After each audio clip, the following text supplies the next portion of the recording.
Yes, Off the Track continues here. Our guest today is Denny Baker, horse Off the Track brought to you courtesy of Windsor Park Stud. And as we heard from Denny Baker, he has now moved down the road 50 acres. Did you tell Lynn? He said, listen, we're going to take another step here. We're going to go out on our own.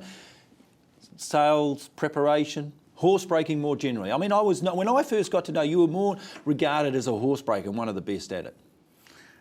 Well, people are very complimentary, Steve. Yes, we did do a handful of them at the stud with the boss, and so we had a sort of basic routine of how to go about it. But of course, the main thing was they talked about a good mouth, and that was what you worried about most of the time. Yes, we got started down the road. Good support from the industry? It took a while to build it up. What we did was we all took jobs. Lenny and I, she worked in the fish and chip shop, and I used to work in the pub at night as a barman, which I just didn't enjoy it at all. But it was the only way to get rolling. Pay the bills, pay the mortgage. Pay the bills, and we rented a little place down behind the. Well, basically, walkers didn't really want us around any longer because no one was sort of going to them. They'd come up to my little cottage, which was a bit embarrassing. But anyway, away we went, and we bought a house in the city, in Auckland City. We paid $5,000 for it, through the same fella, actually, that put me onto the job at Kinross Stud, Tony Stackwell. And we should still have the house now, I bet. Oh, and yeah, we shifted the house on, and of course, then I had a job out on a trotting farm during the day. Now, it's interesting you mention this because people, we haven't had the opportunity. I wouldn't expect Denny to take his jacket off, so we filmed this a little earlier. You might want to explain what's happening here, Denny, because this is your arm as a result of being attacked. Yeah, what's that all about, Denny? Gee whiz, that's not what you see normally in an arm. Stallion related? Yes, it was. It was an unfortunate accident. Probably things could have been managed better on this particular farm, but harness horses are probably a little bit more vigorous about competing with one another, and I'm talking about broodmares in a bunch. It's amazing to compete with thoroughbreds, and that's not denigrating the standard breed at all.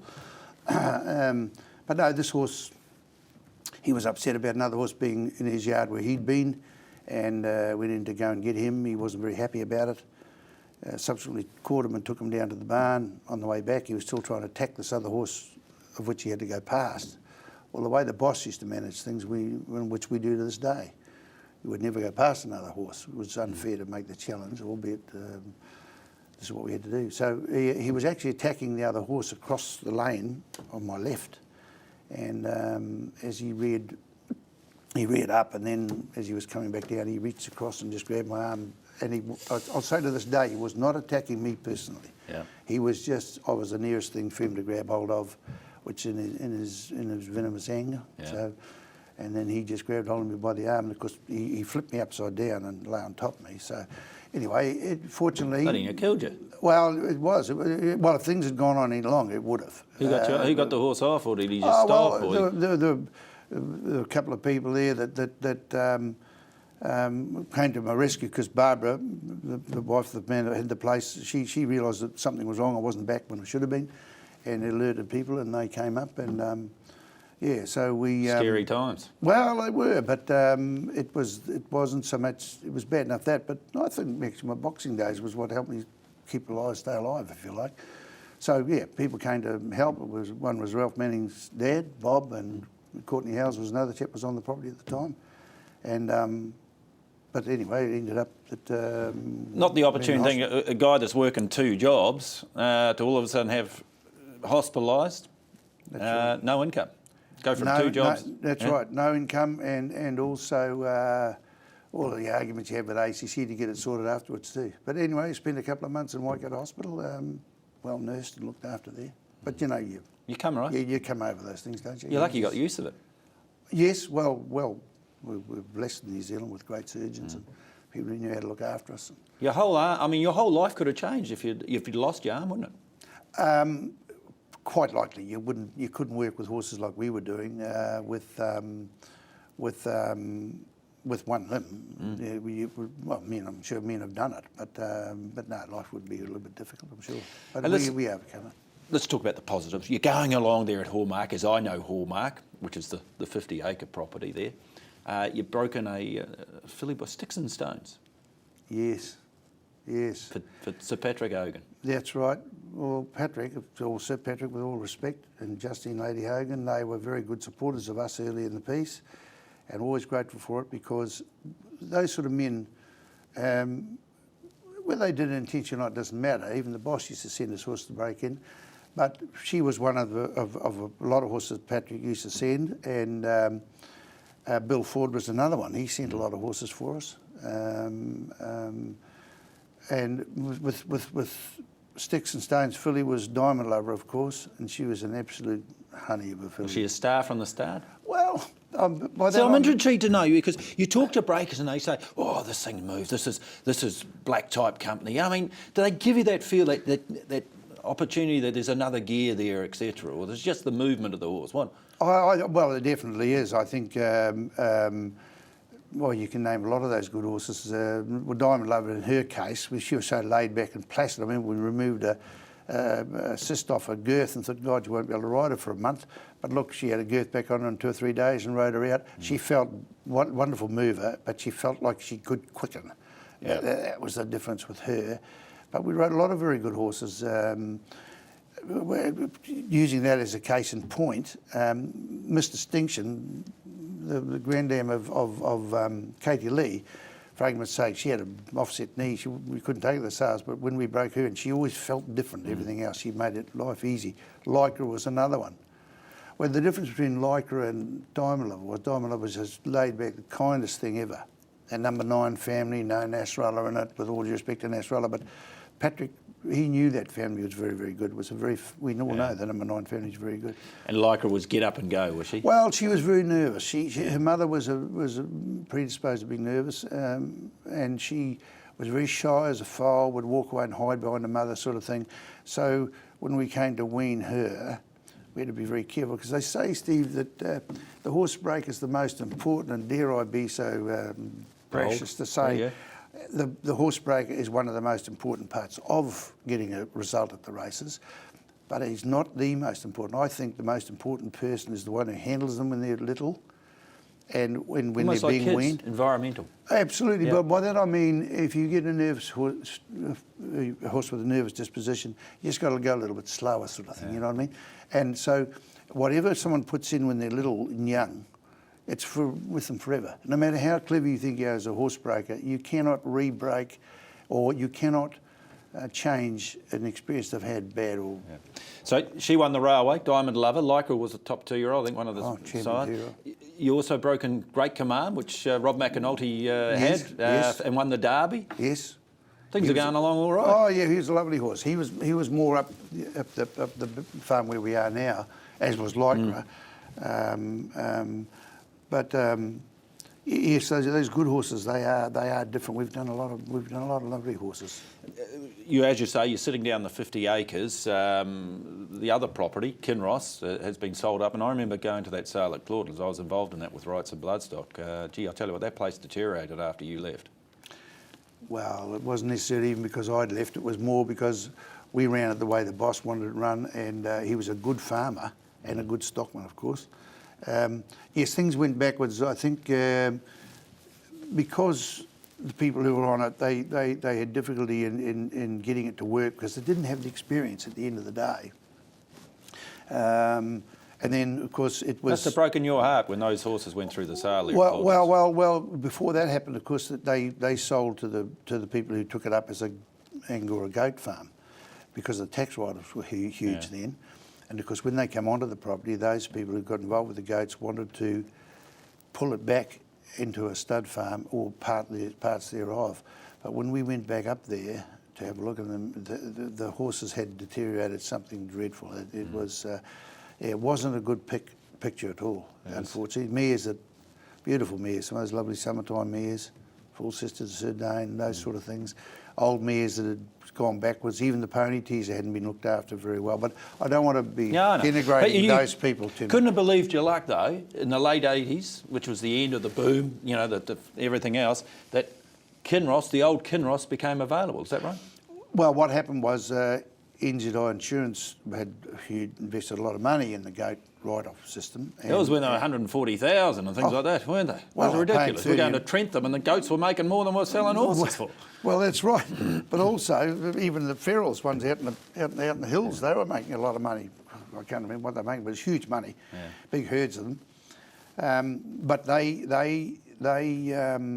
when that went under, sadly the bucks that were being sold from there didn't work, and the tax write-off thing, whilst it was working from the work of paper, but funds couldn't get generated. So what happened was NZI shut it down, and because they knew my history with the farm, they said, would we like to have the farm back on a peppercorn rent? Long story. And anyway, it turned out that we had an arrangement where they were going to lease it from me for a number of years, and then 2 years with rights of renewal thereof. Yeah. Anyway, as they realised they're getting further and further into the mire with financial structures, they were changing them in. And it ended up coming down to the fact that I could lease it, but Steve Davis came in and offered a figure. If I couldn't match it, it'd be gone. It'd be gone. Yeah. And of course I'd moved the horses up there as well, and they asked me to re-establish it as a stud farm as we'd known it. So Mark and I got stuck in. Mark was the one at the time actually when this opportunity came up. He was in Europe, and he said, yep, he was happy to come home to get into it. So we literally pulled down the old kiwi fruit block at the back, re-established all the yards, rebuilt them. And the NZI's executive and businessmen, to their everlasting credit, they were true to their word. We didn't have anything in writing as such, really, but they compensated us for all the money we'd spent, and that is rebuilding and doing whatever we did. And then, of course, a gentleman came along and was ill-advised, thank God, that we didn't have a lot of money, which we didn't. We only had the asset down the road. Yeah. And because you see, in those days, you got to remember, we only paid $25,000 for the piece of dirt, and although I'd had 40 acres back in Waiuku as a young fella, which we'd only paid £100 an acre for. Gosh, we've gone through a lot of history. Yeah, yeah. But anyway, NZI said, we've had an offer. Can you match it?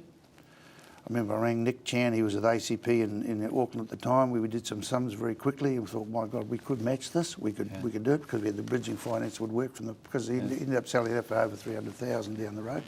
So that's how it all happened. And we had, Chris Luoni did a fantastic job. He put the business together to go to the banks, and the lovely part about history, well, it is history, but the lovely part about it was Steve, the boss, was pleased about it. John Malcolm. Yes, I remember he came back and Lenny met him out on the front steps, and I don't really want to hear these stories. Right. But Lenny went out and said, well,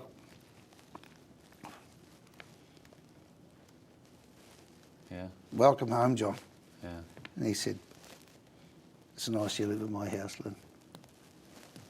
That's good, eh? Yeah, he gone full circle. Yeah, well, it was nice that the boss was happy about it, because he used to be so good, so he'd invite you over to his house. He had visitors, and he didn't have to do those sorts of things. And he knew that we didn't. It's not about me, really. No. He knew we didn't have much going for us, and he was very good like that, and introduced us to people. But you see, you had the education. We talk about the Freddie Dawsons, John Malcolm, but let's talk about your son now, because you'd sent him to Europe. He'd gone over there, he was working Vincent O'Brien. He was getting the experience, wasn't he? Oh, yes. Well, Mark, he always wanted to be around the horses. I was so lucky that he was like he was, because once again, the boss comes to play. He was a lovely man. He was very, very kind to the kids and that, and treated them well, and my children I'm talking about. And when we got the little place going down the road, he was keen to go to Raorasay, for argument's sake, and Fred Archer was great. Mark would go up there when he was only 13, and they'd kick his backside. It was good for him. And Tommy Spriggins and Don McKinnon, they're all still around the industry, and they'd kick him up the bum. And it was all good but he loved it. He could be away Christmas Day, wouldn't bother him.